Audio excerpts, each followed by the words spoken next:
ओम शांति। सरस्वती माँ ने ही मुझे ज्ञान सिखाया, योग कराया। मधुबन की ब्रह्मा कुमारी मोहिनी बहन जी अपने अनुभव सुनाते हुए कहती हैं कि मैं पहली बार सन 1955 में आबू में ही मम्मा से मिली। उस समय मैं 14 साल की थी। जब मैंने मम्मा बाबा को देखा तो वे मुझे लाइट के कार्व में दिखाई पड़े। उनकी मीठी दृष्टि मेरे ऊपर पड़ते ही मैं सोच में पड़ गई कि मैं कहाँ आ गई हूँ, किन फरिश्तों की दुनिया में आ गई हूँ, जो उस दुनिया में बहुत प्यारी भी है और न्यारी भी। उस समय मुझे इस ज्ञान की इतनी समझ नहीं थी, परंतु इतना जरूर निश्चय था कि ब्रह्मा बाबा के तन में शिव बाबा का अवतरण हुआ है। वे यह ईश्वरीय ज्ञान दे रहे हैं।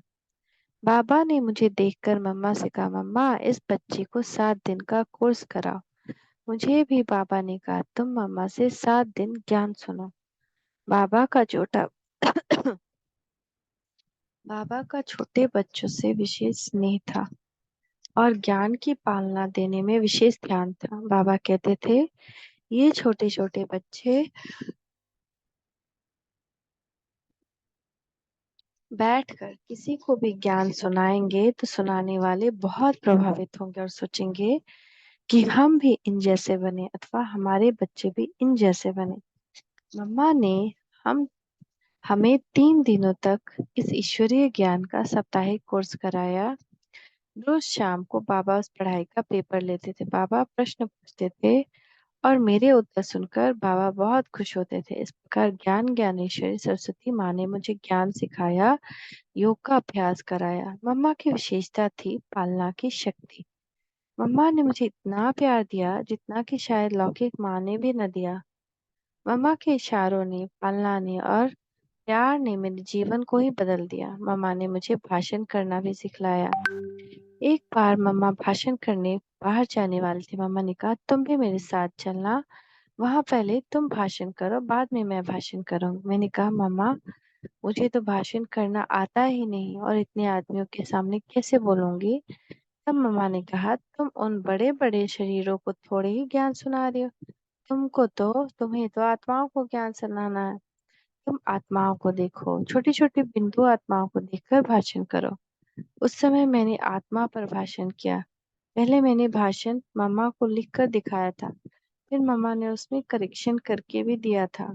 इस प्रकार मम्मा ने मुझे प्यार दिया, पालना दी, ज्ञान समझाया, योग का अभ्यास कराया और भाषण करना सिखाया। मम्मा बाबा की एक महान आज्ञाकारी बच्ची थी। इसका एक उदाहरण आपको सुनाती हूँ। एक बार की बात है, आबू में पार्टी आए थे। बाबा मम्मा से मिलने उस उनको उसी दिन जाना था। वे लोग जब मम्मा बाबा से विदाई लेने गए, तब बाबा ने मम्मा से कहा, मम्मा बच्चे जा रहे हैं, इसके लिए साबूदाने का हलवा बनाओ। मम्मा ने कहा, जी बाबा। मैं तो मम्मा की बात सुनकर हक्की बक्की रह गई। वो लोग तो अभी जा रहे हैं, साबूदाने का हलवा बनने में तो बहुत समय लगता है, इतनी जल्दी हलवा कैसे बनेगा। तब मम्मा मुस्कुराए कहा, बाबा ने कहा है तो बन ही जाएगा। मम्मा हलवा बनाने बैठ गई। पार्टी वाले तो निकल गए। मैंने जाकर मम्मा को कहा, मम्मा वो चले गए। मम्मा ने कहा, ठीक है। वे बनाती ही रही। फिर मैंने बाहर जाकर देखा तो वो गेट से बाहर निकल गए थे। मैंने फिर मम्मा से कहा, मम्मा वे उधर तक गए। मम्मा ने कहा, ठीक है। मम्मा बनाती गई, वे चले गए बस स्टैंड। फिर बाबा आए, पूछा, मम्मा हलवा बन गया। मम्मा ने कहा, हाँ बाबा बन रहा है। आखिर हलवा बन गया। बाबा ने हलवे को एक डब्बे में भरा और एक भाई को कहा, यह डब्बा बस स्टैंड में जाकर उन बच्चों को दे आओ। उस समय कोई गाड़ी नहीं थी यज्ञ में। वह भाई दौड़ दौड़ के बस स्टैंड पर पहुंचा। बस निकल रही थी। उस भाई ने हाथों से इशारा किया तो बस रुक गई। बस से पार्टी का एक भाई बाहर आया। बाबा का भेजा हुआ हलवा पाकर वे सब गदगद हो उठे और बाबा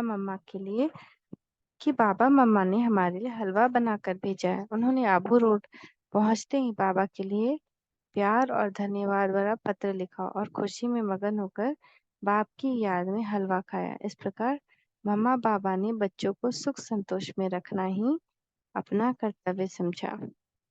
मम्मा के नयन, मम्मा की सूरत इतनी रूहानी होती थी कि जो उनको एक बार देखता वह जीवन भर नहीं भूलता। जिन्होंने भी मम्मा का प्यार और पालना पाए वे इस ज्ञान में अचल अडोल होकर चले हैं और चल रहे हैं।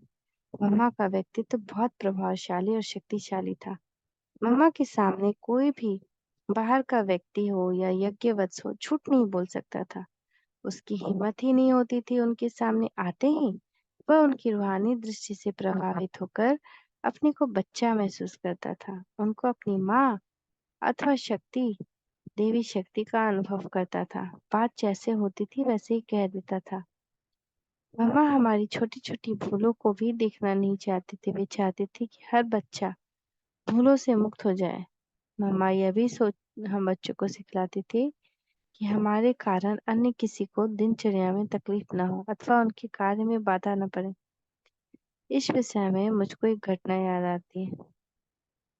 मैं मधुबन में पहले पहले मुरली लिखने की सेवा करती थी। मेरा लक्ष्य यही होता था कि सुबह नाश्ते के बाद लिखना शुरू किया तो उसको पूरा करके ही भोजन करना था। दोपहर भोजन तक मुरली लिखना पूरा करना है। कई बार क्या होता था कि कोई कोई मुरली बड़ी होती थी और पूरी करने में देर हो जाती थी। सब भोजन करके चले जाते थे और मैं अकेले रह जाती थी। मेरे कारण ही भोजन खिलाने वाली माता इंतजार करते बैठा करती थी। मम्मा ने इसको पहली बार देखा तो कुछ नहीं कहा। फिर दोबारा भी ऐसा हुआ तो मम्मा ने मुझे बुलाकर कहा, देखो मोहिनी, तुम्हारे कारण उस माता को देर तक बैठना पड़ता है। तुम देरी करती हो तो उसको भी भोजन देरी से करना पड़ता है और आगे के उसके काम जैसे बर्तन आदि यथास्थान पर पहुंचाना और व्यक्तिगत कार्य करना ऊपर नीचे होता है। इसलिए तुम समय पर खाना खाया करो। मैंने कहा, जी मम्मा।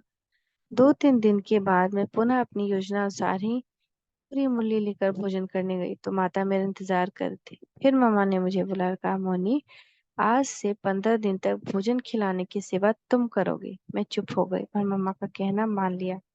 उस दिन खाना खिलाने बैठी तो सबका खाना पूरा होने तक मेरी स्थिति ही खराब हो गई। सबको खिलाने के बाद मुझे खाना पड़ा। उसके बाद सारे बर्तन संबंधित स्थान पर पहुंचाना आदि करते करते मेरा हाल बेहाल हो गया। अगले दिन ही मैंने मम्मा से कहा, मम्मा, मेरी इससे सेवा नहीं होगी। मैं आगे से समय पर आकर भोजन करूंगी, देरी नहीं करूंगी। लेकिन मम्मा ने कहा, एक दिन में तुम इतनी परेशान हो गए?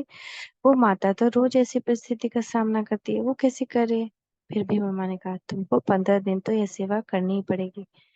इस प्रकार मुझे मम्मा ने सेवा देकर अनुभव कराया कि एक की छोटी सी भूल से कितनों को दिक्कत होती है और हर एक व्यक्ति द्वारा अपना अपना ठीक ढंग से तथा ठीक समय पर करने से सेवा में सबको कितना सहयोग और सफलता मिलता है।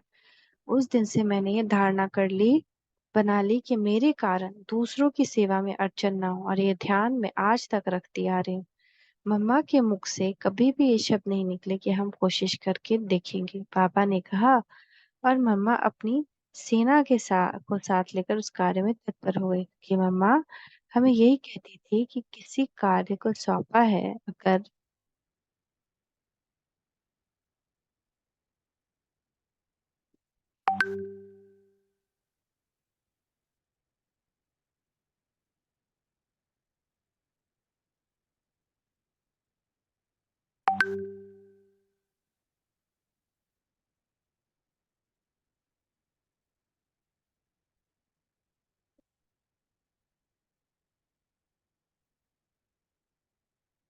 क्योंकि मम्मा हमें यही कहती थी, ये कार्य किसने सौंपा है? अगर ये कार्य ना होने वाला होता तो वो क्यों कहते? बाबा ने कार्य हमें ही क्यों कहा? उसको करने की योग्यता हमारे में है, इसीलिए कहा ना। बाबा की कोई भी आज्ञा अथवा सेवा के लिए ना नहीं कहना।